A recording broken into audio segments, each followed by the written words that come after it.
Hello दोस्तों, आप सभी लोगों का अपने परिवार श्री नारायण जीएस गुरु में हार्दिक स्वागत है। आज हम पढ़ाएंगे आपको अनुपात समानुपात का पार्ट 3। देखो क्वेश्चन नंबर पहला। ए बी और सी में 1290 रुपये इस प्रकार बांटे गए कि ए का हिस्सा बी के हिस्से का 3/2 गुना है तथा बी का हिस्सा सी के हिस्से का 1/3 गुना है। ए का हिस्सा कितना होगा? ए का हिस्सा कितना होगा ये पूछा गया हमसे कि ए का हिस्सा कितना होगा। देख लो, ए अनुपात बी अनुपात सी में बांटे गए। ए और बी का हिस्सा दिया गया, ए पार्ट बी का हिस्सा दिया गया 3/2 और बी तथा सी का हिस्सा दिया गया 1/3 4 एकम 4 3 7/4। ये देख लो, 7×21 7 दूनी 14 4 दूनी 8 8 4 12 1 13 2 1 3 और 1 4 कितना आ गया 43। हमारा ए बी सी में कितना हिस्सा था? 1290। तो 1290/43 जाएगा 3 कितना 30 घट जाएगा। देख लो, अब कहा गया कि ए का हिस्सा कितना? ए का हिस्सा यहाँ कितना है? 21। गुणा कर दो भाई, 21 गुणे 30 21 63 630 रुपये ए का हिस्सा है। यही आपका आंसर हो गया, 630 रुपये ए का हिस्सा आएगा। यही आपसे पूछा गया था। तो देखो क्वेश्चन नंबर दूसरा को उतार लो, ना समझ में आए तो कमेंट में बताओ। देखो, हमने कहा गया है कि ए बी सी में 1290 रुपये इस प्रकार बांटे गए हैं। ए बी का हिस्सा 3/2 बी और सी का हिस्सा 1/3 4 एकम 4 3 7 7/4। अब हमने 7 यहाँ 21 7 दूनी 14 4 दूनी 8 जोड़ लिया 43 काट दिया 30 बार गया। ए का हिस्सा पूछा गया, ए का हिस्सा कितना? 21 गुणे 30 630 रुपये ए का हिस्सा आ गया। अब देखो आगे क्वेश्चन नंबर दूसरा। एक राशि ब्रजेश और सुरेश में 4:5 के अनुपात में है, बांटी गई।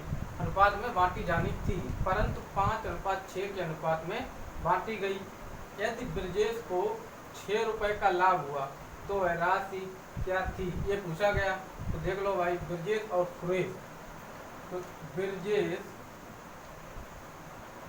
और सुरेश में बांटी गई, इसमें ब्रजेश और सुरेश कितना? 4:5।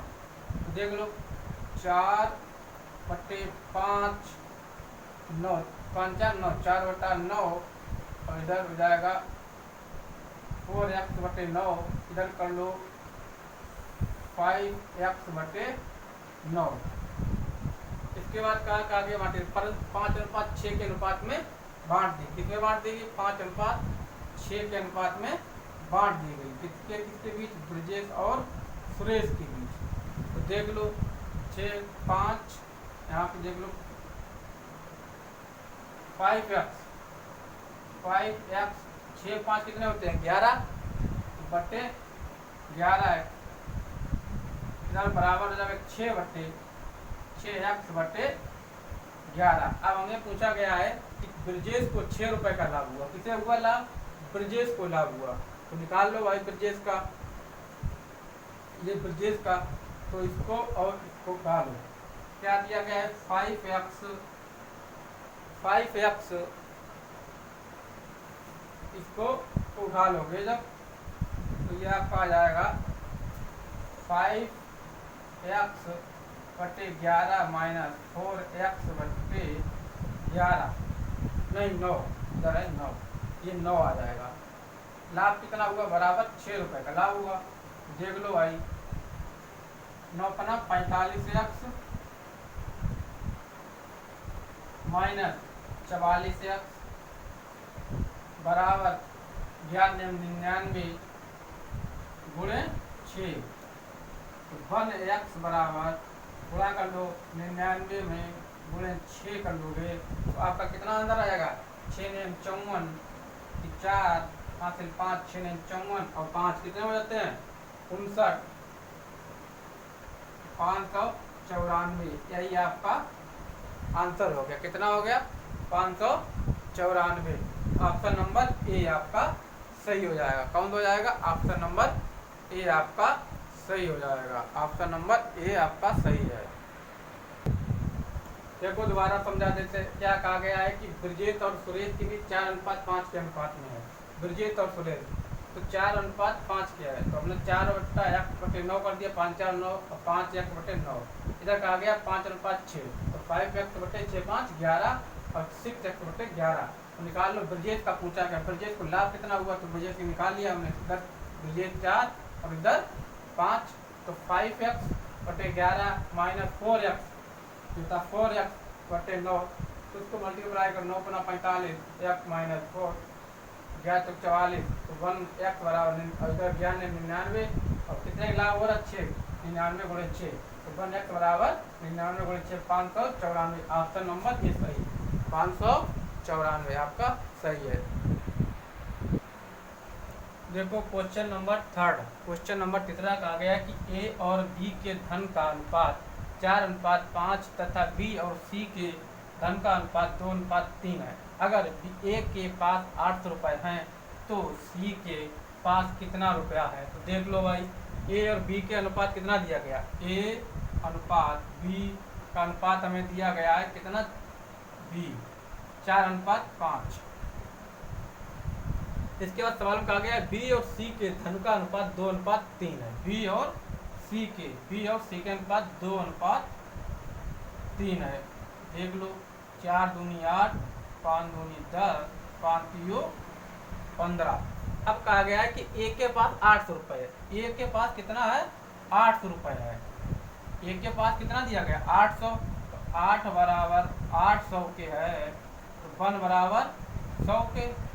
अब कहा गया तो सी के पास कितना रुपया, सी के पास कितना है 15 तो 100 गुणे 15 बराबर 1500। सी का हिस्सा कितना हो गया 1500। यही आपका आंसर हो गया। सी का हिस्सा कितना हो गया 1500। यही आपका आंसर हो जाएगा। सी का हिस्सा हमें दिया गया है 1500। यही आपका आंसर हो जाएगा। सी का हिस्सा कितना दिया गया 1500।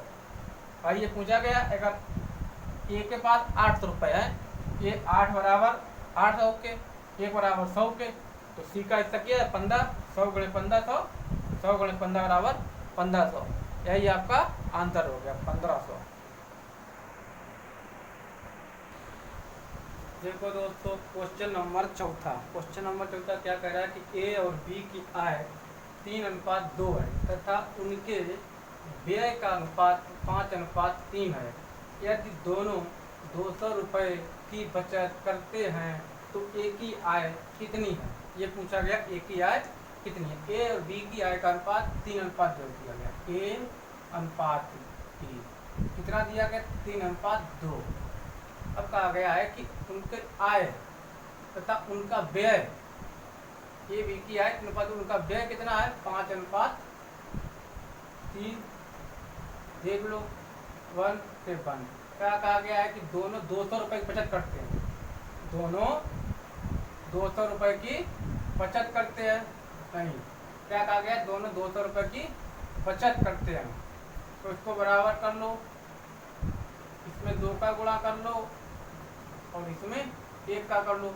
अब इसमें 2 का गुणा कर लोगे तो यहाँ आ जाएगा 3 दूनी 6 और 2 दूना 4, इधर 1 की रहेगा 5:3। देख लो 1 बराबर कितना दिया गया 200 रुपये की बचत करते हैं। 200 रुपये की एक ही आय पूछी, एक ही आय कितनी है, एक ही आय कितनी 6। देखो कितना हो गया 6 दूनी 12 6 गुणे 200 बराबर 1200। एक ही आय में पूछी गई तो 6 दूनी 1200। यही आपका आंसर हो जाएगा 1200 रुपये। ठीक है। इसके बाद देखो क्वेश्चन नंबर 5 समझ में आया इसको। क्वेश्चन नंबर 5 देखो बिल्कुल ऐसा ही आएगा। ये समझ में नहीं आएगा तो ये वाला आ जाएगा। देखो एम और एन की आय का अनुपात 3:2 है और व्यय का अनुपात 5:3 है। यदि प्रत्येक 1000 रुपये की बचत करता है तो एम की आय क्या है। पूछा गया है कि एम की आय क्या है। देख लो एम और एन की आय, एम अनुपात एन की आय हमें दी गई 3:2। कितनी दी गई? 3:2। उनका व्यय दिया गया है 5:3। व्यय कितना दिया गया है? 5:3।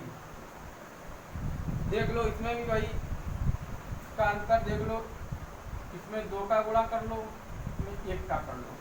तो 3 दूनी 6, 2 दूना 4, और इधर 5 एकम 5, में 1 का गुणा कर लो। 5 एकम 5 और 3 एकम 3। तो वन बराबर क्या कहा? 1000 रुपये की बचत कर। वन बराबर 1000 रुपये की 1000 रुपये। तो कहा गया है कि एम की आय क्या? एम की आय 6 है, 6 गुणे 1000 बराबर 6000 रुपये। यही हमसे पूछा गया। एम की आय कितनी है? 6000 रुपये है एम की आय। एम की आय कितनी आ गई? 6000 रुपये। पूछा गया हमसे एम की आय कितनी है?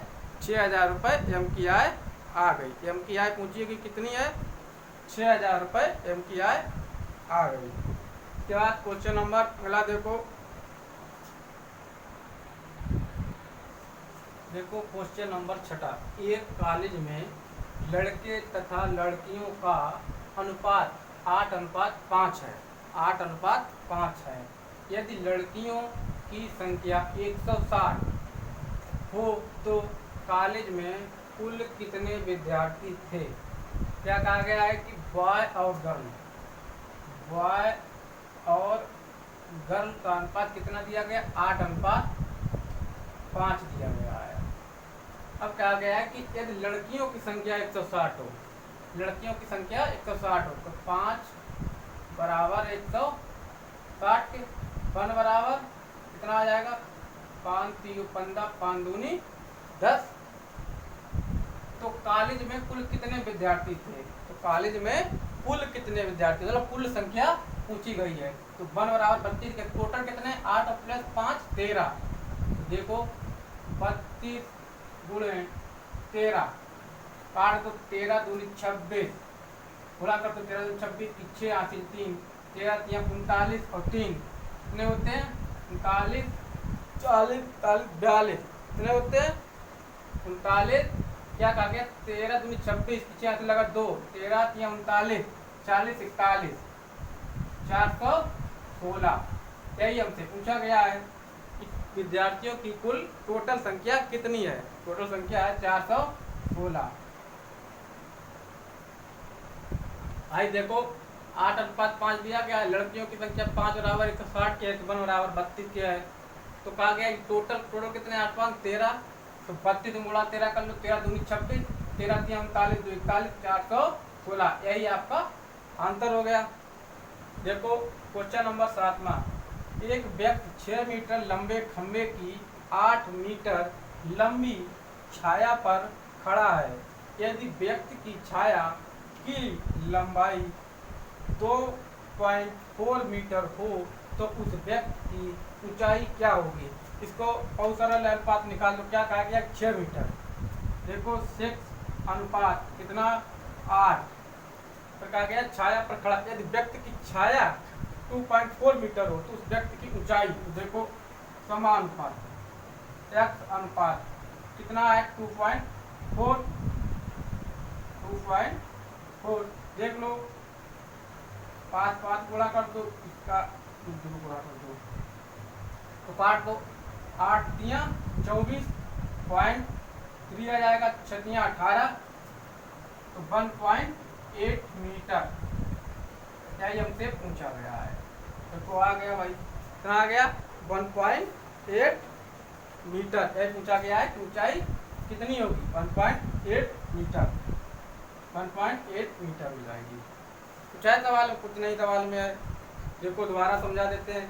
तो आ गया है कि 6 मीटर लंबे खंभे, 8 मीटर लंबी प्लस समानुपात x अनुपात 2.4 निकाल लिया, काट दिया। 8 3 24 और 6 3 18, 1.8 आ जाएगा। पॉइंट बीच में लगा दोगे एक अंक के बाद, तो यही आपका आंसर हो जाएगा 1.8 मीटर।